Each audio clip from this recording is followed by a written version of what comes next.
وَإِنَّ جَهَنَّمَ لَمَوْعِدُهُمْ أَجْمَعِينَ۔ وَإِنَّ اور بے شک جہنم لَمَوْعِدُهُمْ ان کے لیے وعدہ ہوگا، اجمعین سب، اور بلا شبہ جہنم ضرور ان سب کے وعدے کی جگہ ہے۔ سورۃ الحجر آیت 43۔ And indeed hell is promised place for them all۔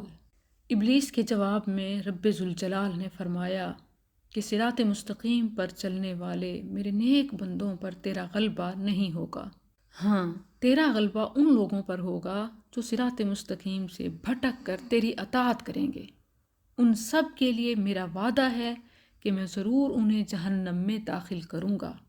اس بات کو سورہ ہود آیت 17 میں یوں فرمایا، وَمَن يَكْفُرْ بِهِ مِنَ الْأَحْزَابِ فَالنَّارُ مَوْعِدُهُ۔